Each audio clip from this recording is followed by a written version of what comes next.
ที่นะวันนี้เราจะได้มาพูดกับน้องดอนนะน้องดอนนั้นจะมีปัญหาเกี่ยวกับอาการตกขาวเป็นคันมีกินเนาะและประจำเดือนมาปกติและเจ็บท้องน้อยตลอดและข้อสำคัญนั้นน้องยังมีปัญหาเรื่องฝ้านะเป็นฝ้าแล้วก็เป็นสิวผู้สาวเรื่อยๆแต่วันนี้น้องมาได้กินผลิตภัณฑ์น้ำฟานาเซียกับน้ำดำนะครับที่อุ่นเนาะวันนี้เราจะมาลงกับน้องเองเจ้าสบายดีเนาะ เจ้าสบายดี เดี๋ยวอยากให้น้องแนะนำคือน้องนะครับ เจ้าสบายดีเนาะเอาเองซื้อดอนเนาะอยู่ว่าปากเส้นเลยนะแต่ก่อนทำกับมีปัญหาเนาะเป็น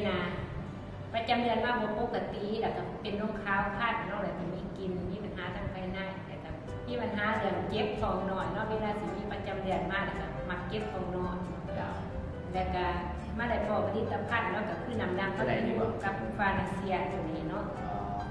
เราได้ไปกินคูกันเนาะแล้วจากที่ว่าเขากินไป1 เนาะรู้สึกว่าอาการ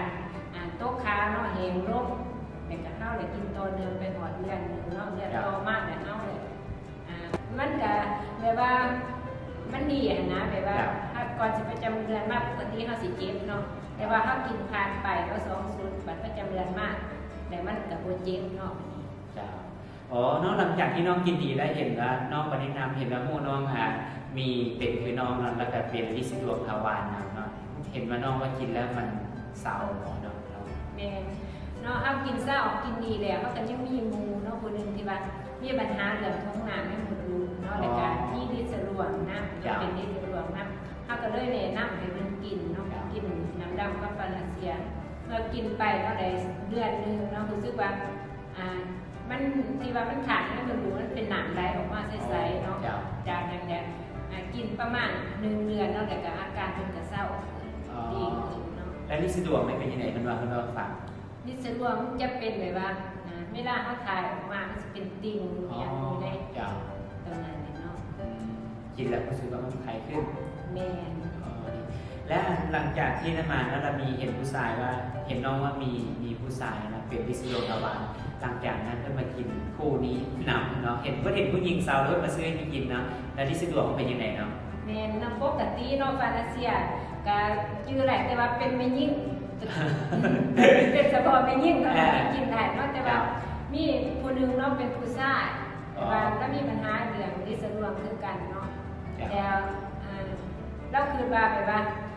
มันเป็นกระซับเนาะคือฟานาเซียมันบอกว่ามันเป็นกระซับแล้วก็เลยว่ามันผู้ชายมันก็สิกินได้คือกันที่มันกระซับคือกันเนาะแล้วก็เลยลองเอาไปกินเบิ่งแต่อาการที่ว่าเราเป็นดิสรวงมันเศร้าเนาะ อ๋อ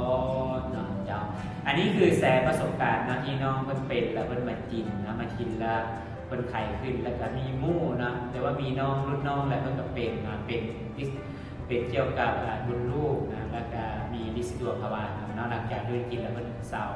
แล้วก็มีผู้เห็นว่าลิซิดวงเศร้าไอ้นี่มันก็แบบทรมานนะเพิ่นได้เห็นว่ากินผู้ที่เศร้าเพิ่นก็ลองซื้อไปกินลองเบิ่งนะมันก็ซื้อไปกิน2 สูตรนะลิซิดวงกับเศร้านะปกติ ถ้าท่านใดนะที่มีปัญหาเกี่ยวกับอาการตกขาวเป็นคันมีกินเนาะประจำเดือนมาปกตินะก็ถือว่าในว่าลิซิดวงทวารนะก็อย่าลืมเนาะสุดนี้เองคือสุดฟานาเซียถ้าท่านใดสนใจเนาะก็อยากอินบ็อกซ์สอบถามเลยนะครับวันนี้ก็ขอบใจกับน้องดอนที่มาแชร์ประสบการณ์เป็นสิ่งที่ดีเจ้าสบายดีน้องดอน ดี